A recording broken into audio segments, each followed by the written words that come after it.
we make arguments or actual violation, which is that the act does not place restriction on the ability of the person to conduct war, and that's uniquely key because of grounds, specifically when the affirmative can just transfer authority that explodes the negative ability, that explodes the affirmative case ground act is bad for limits because of the fact the negative will lose core just as such the flexibility just as in the world where the affirmative is transition, who is the authority between one agency to another, means there's no possible way for us to get any ground next. They also say the counter-interpretation they increase means they can create new groups, so this is another just as to limit because specifically when they can increase on when they can create a new restriction that undermines negative ground because it's impossible to predict the thousands of different types of restrictions that could be used, and also increase requires pre-existing entities to the Brown agree. Increases to make something greater or larger, the statute plainly meaning insurer takes adverse action of an insurer makes greater, the insurer cannot make greater. Something that exists previously, the statutory definition clearly anticipates the insurer must have and made an initial charge. Also, they try to say that they meet that they're better because of the fact that Title 10 is more strict. That does not answer our original interpretation that they have to actually increase restriction on the authority. They don't do that because they're just transferring authority between different groups that are not the president are. They don't give a reason why they should prefer their interpretation or why they should prefer reasonability. You defer to competing interpretation if we win any risk of our limits, decide you vote negative on top of count. Human rights. Human rights was not responding to that well. They tried to say and talk about the Eurocentric, but that was not the argument we read. We read the first piece of Lynching evidence on analysis of human rights is racist because of the fact that it's rooted in European roots that are the ones that were used by the Europeans to justify their exclusion and destruction of groups when they moved into Africa or the Americas. We say this is problematic, and another one to critique because of the fact that when they continue these practices saying, oh hey, we need to push U.S. human rights, that's uniquely problematic because it's still rooted in the logic that proves that why they will be supportive of empire, also human rights, the fundamental flawed concept for the Eurocentrism and the imperialism is Latin, and by the tradition for us, for the lost one, for the contemporary discourse, human rights, since and outside of the colonial struggles and critique of the Eurocentrism, political idea of modern racism, demonstrates more important than connection between the historical racism and human rights of discourse based on the universal idea of humanity, shaped by the Eurocentric development of human legacy, Eurocentric, and its relationship with the very racism seeks to overcome. Heads. The Gemini, they did not answer any of the arguments we said here. We're going to extend Richie here. Heads cause blowback and war because Western system ignoring complaints from other areas of peoples. That leads to conflict and war because we ignore other perspectives. Even if they extend it there, they did not extend a reason as to why the Gemini social war disturbs the case because if there's increased blowback from the U.S., the Gemini means there's only a risk that they have returned. Just said that the critique would avoid because of the fact that we are critiquing the same types of heads. Also, they don't answer our uniqueness because hegemony is dead now because there's no economic gain for it, is that it's also being pursued by other actors. Dr. When is he laid up? The best thing to do is just authoring that, but this authoring that does not answer the reason as to why head is not sustainable. Head is not sustainable because there is no economic decline. Also, data and transcontinental McCoy and set of economic education and military data indicated negative trends were aggregating rapidly by 2020. American century tattered invading. USNIC admitted that American global policy due on the declining trajectory and its futuristic supports the threat from global wealth and powers underway to the East as the primary factor in the decline, even the military realm. Under projecting the U.S. will find itself behind China and India in 2050. Chinese innovation and trajectory towards world leadership, just an American current supply. Brilliant scientists, engineers, retired without adequate replacement. Okay.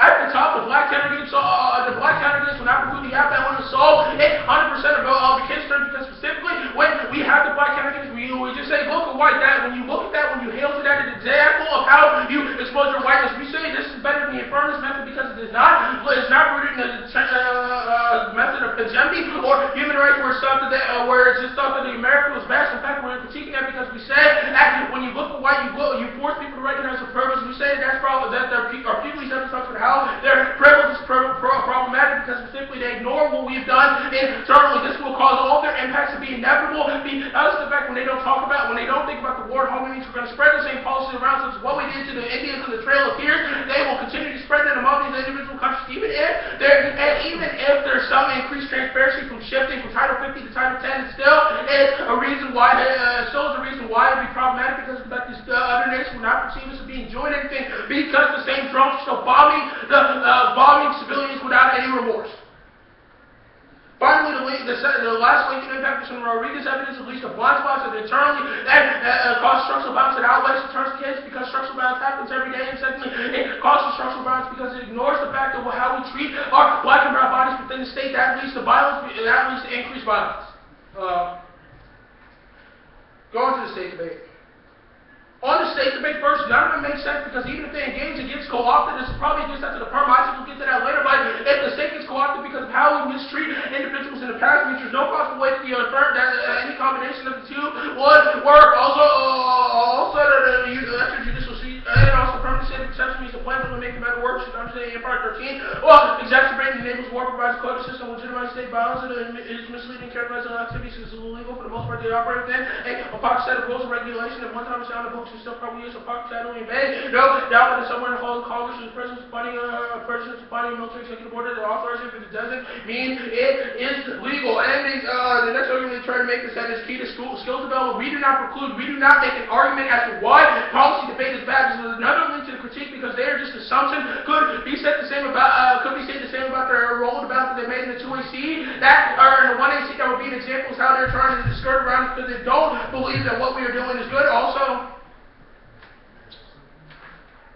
They try to say that our method is flawed. I'm going to answer that in their last argument here. Specifically, our method is good because the black congregation instead of an action that's different from them. They try to say that we are inaction, but we are action. If you look at the ABCC group and all the things that have gone on since Kentucky, we are an example of this. We are an example of when we as the black congregation we reveal, hey, you are white. When we call you out, that is an example of how we can get something done. Many people have said that there have been multiple areas where we had all these distinctions where we threatened to sue because of what happened in Kentucky, but no one has done anything. We say that the alternative is state of action because of the fact that we, unlike the plan must be out there that exists, which means it wouldn't happen. We make these distinctions that allow for change to happen. See the political. Cross-applying my response to the last argument, that's the reason why the political is seated now. The only way you can solve it is through the alternative, also not unique to use of the base-based strengths and method of philosophical engagement regarding race and openness, space, and world lived experience in politics and engaging as well. To communicate or experience is difficult to express a very medium something needs to simply become deep and technical philosophical engagement, race, medium, exchange something that dynamically expresses something in the course of the video listener feels being communicated important to related to philosophical research and writing when it comes to race and need. Voice expressive discourse to unsettle listens to the point of philosophy to communicate from greater richness of process, psychology, and stuff. On my part, the member world of related pain or suffering, market suffering, and systemic change can only hope to perform pragmatism, best sources of failed strategy, and single issue false belief, oppression, attack, is royal sword 30. Too many social change resources begin both down in the arenas of struggle that can't deliver to the system except for the need. Most of the conventional values for political engagement have been compromisingly more difficult to imagine how to use strategy as frequent political pragmatism using excuse for lack of action. Their last argument is that to capitalism is somehow the root cause that the alternative solves will solve the root cause, but they concede two arguments which they concede from the one and see that's different. We solve the internal link to their rolled about because we challenge the same things they claim to be affirmative through the black congregation specifically. That's how we can expose the issues to whiteness that allow for better forms that allows for the rejection of racist and uncaring policies in our human rights and hegemony flows.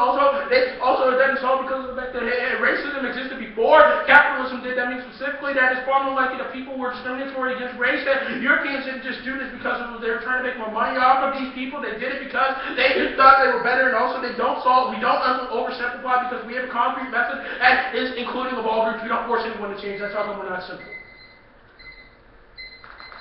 Alright. What was the card you read on hedge?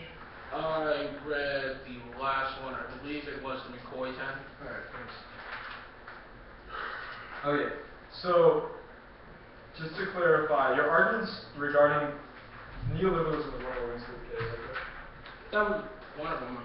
So can you explain the neoliberalism link?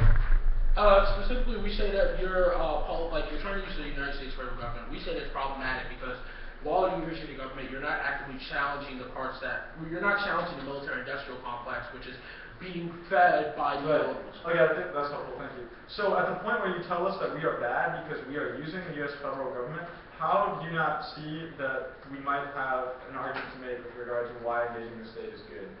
State gets co-opted. There have been multiple instances. Right. No, yeah, I understand. That's the basis of it. Any link is a reason why the state is bad. Absolutely, right? So why are you saying in your speeches and in the cross-examination that followed the 2AC that you never made any arguments regarding ceding the political? We hadn't taken a stance on that, and we were responding to what you did. Obviously, we still don't link. This is just a precaution. We don't link. you say that we shouldn't engage the state because of its neoliberal Okay, you power. say that we shouldn't engage the state because of the way it is right now, which is one that normalizes the violence that you refuse to look at. Right. We don't preclude state action. We say that what we need to do right now is look through the black counter gaze, provide a more lived experience so we can look at the violence that is rendered. So at the point where you don't want to engage the state, but you're not necessarily opposed to state action, what would state action look like if you want to engage? Like when we expose whiteness, it would be more, I guess, more ethical. Like I said, we don't take a stance on the state. We're just responding. Our case is not aimed at the state. Our argument is that any link to the plan is a reason why state action would be bad. If we want to link to the plan, that's another this, that's why any reason you say the state is good. Okay, so then can you please help me contextualize the, did you get to that understanding empire evidence that's under your answers to state? It's tagged as permanent state exception, these plans only make matters worse. I don't believe I read that. Yeah, I did read that. Yeah, okay, so then how do you contextualize that piece of evidence within the argument that that you're saying you don't preclude state action?